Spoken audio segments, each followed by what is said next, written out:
It's Sunday the 18th of August 2019. I'm going to give you a technical analysis breakdown of some UK and US stocks. Let's get straight into it.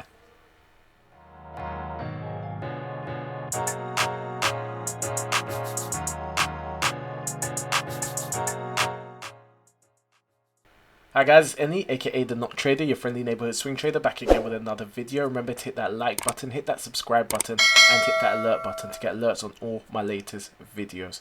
I've got Facebook, Twitter, and Instagram at the Noctrader on all social media platforms. And if you check the description section below, you'll see a link to my mailing list. If you join my mailing list, you get priority access to my free training course, and you also get weekly emails straight into your inbox of all my latest videos. I've also got a Discord group called Pip Talk. It's a community chat room for like-minded traders and investors. So if you check the description section below, you see a link to that as well. So let's get straight into it, guys.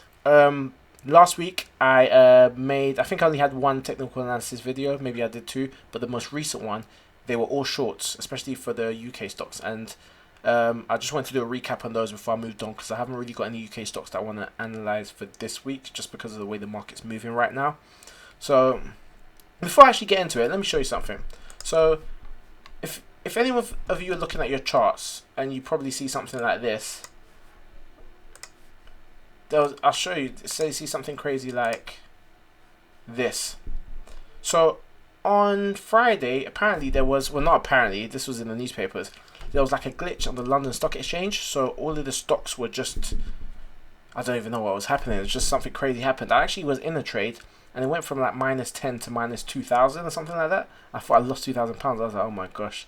But it was a glitch with the London Stock Exchange, so I just thought I'd let you guys know. So if you see any anomalies in your charts, like on Friday, it's because of that. They sorted out. But yeah, so you might see some random bars on a shorter time frame, and then it kind of messes up the indicators as well. But I just thought I'd let you know before we get into this, just in case you're wondering what these crazy bars are on some of the UK stocks. So I'm gonna go start with AAL, Anglo America. On the 4-hour chart, when I made my video last week, price was around here, and I said this would be a great short. Shorted down to, if you'd taken a short upon entry, you would have made about 70 pips in one day, which is pretty good. Right now, as I see it right now, I think it could go down further, but on the, let me put this to the 5-minute chart. On the daily chart, it just looks like it's oversold right now. It's gone quite far down in quite a lot in quite a short space of time. I don't know how much further it can go. I do believe it could go further, but I'm just scared that because on the daily chart it's in the RSI is really low. It could be due a retracement maybe before selling off some more. So if you're not in the position this already, I wouldn't recommend a short. I think it's going to come up next week. And I believe that's the same for IAG and CAS. So for IAG, it's the same. Ignore that bar here, as I said before. Price was around here when I told you to short. Went down 34 pips in 2 days. And same for CAS. CAS, price was around here when I told you to short. Went down like 92 pips. So the three recommended shorts in my last video all plummeted the day after, which is good. Shows my analysis is going well. But I do think potentially there could be a retracement come open the market on Monday, so just have your eyes out for that. Maybe you can profit from it if you're a little bit of a riskier trader. You want to go long, and the reason why I'm not entering is because I'm not really, as I said, I am not really looking for long positions. If there's some good ones, I'll take it, but right now RSI is oversold, so it looks like it's due a retracement on the daily chart, so that's why I will not be entering this trade. I want to look at the DAX as well quickly. So the DAX has kind of double bottomed here, so it looks like it might climb. But on the daily chart, so yeah, this line is a line of significance. There's a lot of lines, so it looks a bit quite wild here. But if you see this 108.07 was significant here back in 2006. So that's why I keep all my lines, because you never know when that line is going to be of relevance again. Sorry, not 108.7. Sorry, this line, 113.66. Here it was relevant. Here it was relevant. And now it's relevant again. Now it ricocheted off of it, came back up, bounced back off. It looks like it's double bottoming, but I think the real thing that you need to look at with the DAX is that on the daily chart, on the weekly chart, sorry, there's an ascending channel pattern that has been ricocheting back and forth since as early as 2014. So this has been ebbing and flowing at it. Now, it double topped here and then sold off. I believe this is a double top. Something like that, yeah. This is a double top. I wish I could do that. Let me get a parallel version of this. Something like that. It's not exactly straight.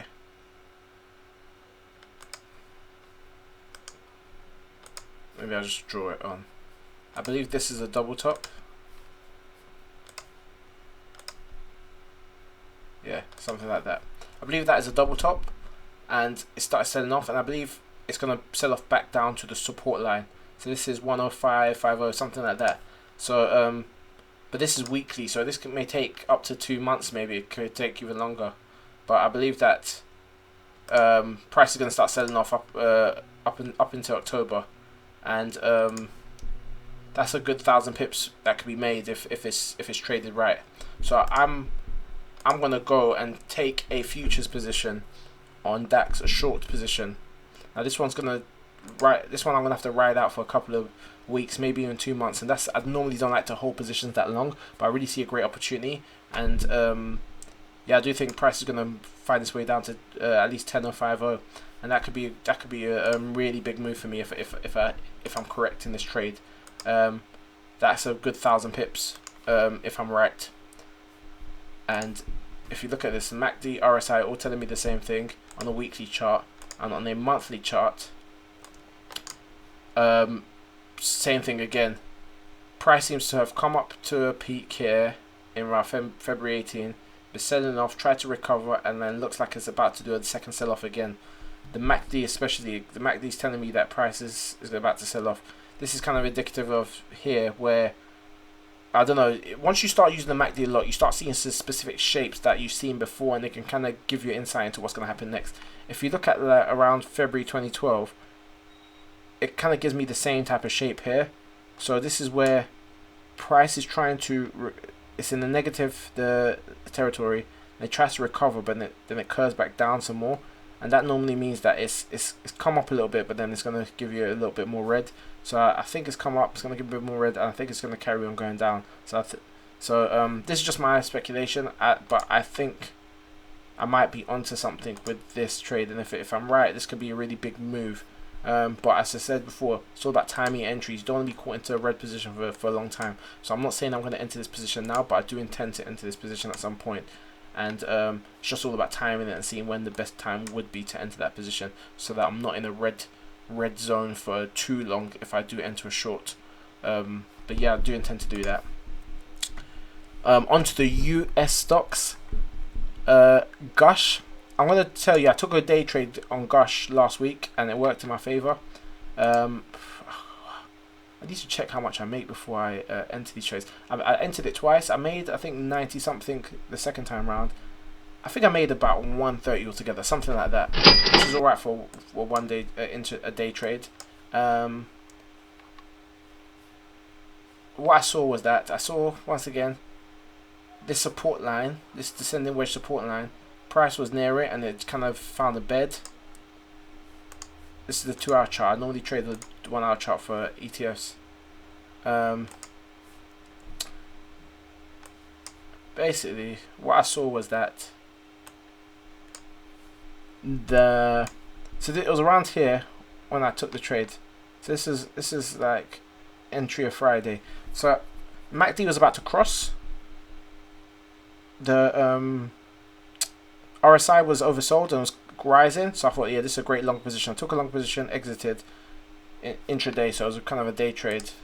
Nothing, plain and simple. Got in, got out, made about one something, got out when it started flatlining a little bit, and then I took my profits. So simple as that. Yeah, I just saw an opportunity and took it. There wasn't any real deep analysis outside of that. Now, the stocks I'm looking at today for next week are probably Hertz.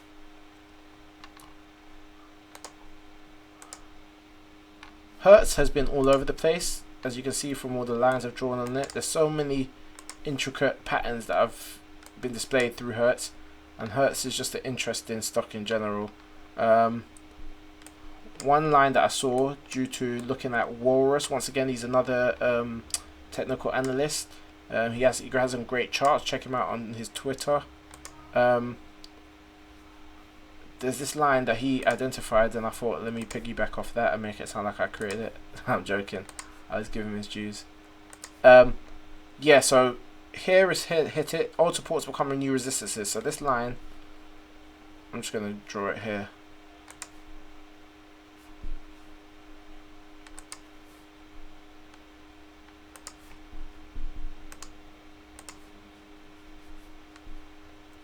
So this line could potentially be a nice little long position.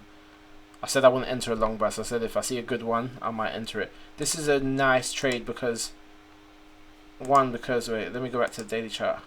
Because of where the price has been positioned at this point, this is a position where the stop loss can be really tight because it looks like a point of a change of direction. If I'm wrong, you'd only lose a small amount of pips. So this could potentially be a good long position. On the daily chart, oversold. MACD is really in negative territory, but looks like it's about to turn, and price is at a pivotal point here. You need to ignore some of the other lines that I have because some of them aren't relevant anymore, but let me delete this one. Should I delete it? Yeah, I'll delete it. I'll delete that one.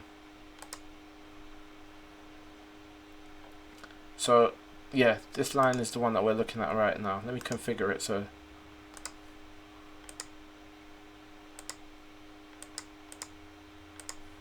yeah, this is the line we're looking at. So once it hit it once, and it climbed for 16 days for 500 pips. I don't expect it to climb that much this time around, but even if you take it 2-3 days and it goes 160 pips, that's a decent amount of money that you can make in that short space of time. So yeah, the interesting part would be to work out where to exit. That'll be the hardest part because you don't see a clear support line. I mean, clear resistance line. This support line has been identified, but the resistance line may not be as clear. But I think a long on Hertz, I've already started contradicting myself and finding a long position. But if you take a long on Hertz, you can literally set a 30 pip stop loss, and you won't be risking too much for a pretty decent return on the long. And STNG, the same again, a long. The reason I've identified two longs is because the amount you'd have to risk could be worthwhile because it's such a tight. We're catching them just as they're changing direction. This is a stock that we identified a while back because of the bull flag. As you can see here, it kind of crept up, flagged here, and then went up. I thought it was going to go all the way to 32. It didn't, but it still made a decent amount of profit. Now it's come back down to a previous line where the flag is. If anything, I can extend this line some more.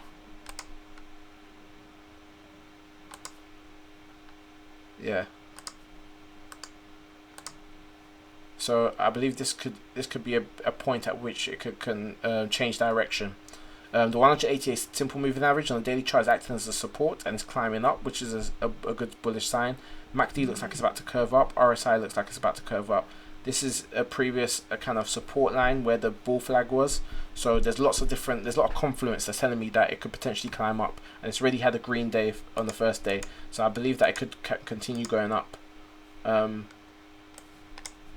once again, it's one of those things where if you were to be wrong, maybe you lose about 100, 200 pips. If you're to be right, you could potentially make about 600 pips. So that's like 3-to-1 risk to reward, which is pretty good, pretty decent. Because I'm being wary and I want to be careful. What I'd like to see as well on the 4-hour chart is for the MACD to for the R on the 4-hour chart for the price to climb a little bit more and then retrace back to their 15-day exponential moving average and treat it as a support. And at that point, that would probably be a good entry point. I wouldn't want to enter right now because it's still a bit of guesswork. You'd want it to start making a higher high, ricochet back down off of the 15-day exponential moving average, then climb some more, and then at that point I think a long position could be taken. So 2 long positions I called out just after saying I had a short bias, but you know, after such a so much shorting going on in the market as a byproduct of the inverted yield curve, and even just with all the trade war stuff, I think the markets might have a green first couple of days of next week, but then we could review and see if it's going to sell off some more. It probably will. And then lastly, this is a good one as well. iQIYI, textbook wedge, converging wedge. It's converged at a point, and it looks like it will probably break out to the upside. If you go on the 4-hour chart,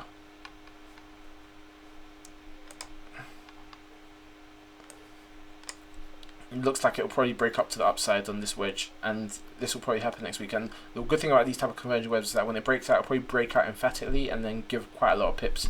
Go on the daily chart, the MACD. It just looks like it's gearing up to curve up and then curve up emphatically. So that's something that is that's something that looks good. That looks like it's going to curve up and curve up emphatically. So my eyes are on iQIYI as well. That's another potential long. All they're giving me is longs this week. So I'm but you take what the market gives you, as they say.